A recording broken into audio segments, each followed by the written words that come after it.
시장 움직임 알아봅니다. 박문서 KTB투자증권 선임연구위원입니다. 박 의원님 안녕하세요. 네, 안녕하십니까. 네, 현물도 그렇고 선물이나 프로그램도 그렇고 외국인들 순매수세가 유지됩니다만은 이전보다는 조금 매수 강도가 떨어진 것 같은 느낌도 받게 됩니다. 어떻게 보세요? 오늘은요?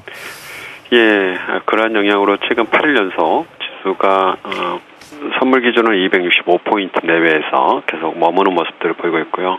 코스피 지수도 2000포인트 내외에서 등락을 반복하는 모습을 보이고 있습니다.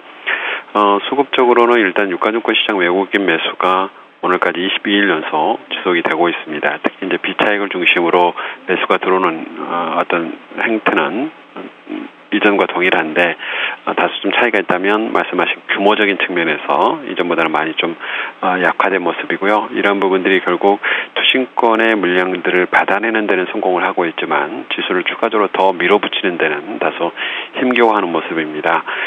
결국 이제 외국인 매수가 강화되거나 아니면 투신 쪽의 매도가 다소 좀 약화되는 모습들이 나타나는 이런 어떤 수급적인 변화가 나타나기 전까지는 지수는 당분간 현재 지수대에서 다소 좀 머무는 기간이 필요할 것으로 보여지고요.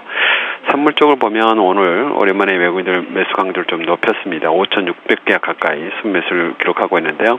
장중 미결제 약정 증가를 꾸준히 수반하고 있는 것으로 미뤄봐서 오늘 외국인 선물 매수는 신규 포지션 설정이 매우 활발한 것으로 보여집니다. 다만 이번 주 들어서 외국인 선물 매매가 최근의 시황을 반영을 해서 다소 좀 단기 플레이를 강화시키고 있다는 부분에서 오늘 외국인들의 어떤 선물 매수가 방향성을 염두에 둔 매매다 이렇게 판단하기는 다소 좀 성급한 감이 있다 이렇게 보여집니다. 그래서 아직까지는 외국인 선물 매매를 가지고 어떤 지수의 방향성을 예측하기는 조금 미덥지 않다 이렇게 보여지기 때문에 오늘 외국인 선물을 너무 과대 해석해서는 안 된다 이렇게 개인적으로 판단하고 있고요. 또 하나 선물은 여전히 박스권의 지수가 갇히고 있는 상태임에도 불구하고 고평가가 지속되고 있습니다. 현재 계리율이 0.35% 내외 형성되고 있기 때문에 0.4% 정도대 위로 올라가면 결국 이제 차익거래 쪽에서 매수가 활발할 수 있는데 아직까지는 0.3%대 머물고 있기 때문에 매수가 들어오고 있습니다만은 규모가 500억 원을 넘지 못하는 모습들을 보여주고 있고요. 선물 지수가 기본적으로 고평가되고 있다는 부분들은 결국 투기적인 수요들이 선물을 비싸게 계속 사고 있다는 부분을 줄 수 있기 때문에 어떤 지수상으로 보면 상승의 기대감들이 선물 지수 상당 부분 강하게 좀 반영되고 있다 이렇게 봐야 되고요.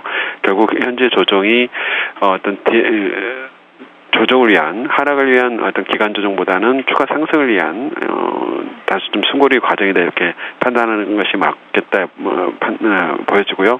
또 지수상으로 265포인트에서 275포인트가 선물 지수상으로 보면은 지난해 상반기 이후 1년여 동안 계속 머물렀던 박스권 상단이기 때문에 여기에 대한 기술적인 매물 소화 과정도 좀 필요한 것으로 보여집니다. 결국 이제 시장 대응 전략에 있어서는 저점 매수 중심으로 대응하는 것이 맞는데 박스권에 머물다 보니까 다소 좀 매매 회전은 좀 이전보다는 좀 높여야 되겠다는 생각이고요. 좀 단기 매매를 함께 병행하는 전략이 필요할 것으로 보여집니다. 네, 선물 움직임은 KTB투자증권 박문서 선임연구위원과 함께했습니다. 잘 들었습니다. 고맙습니다.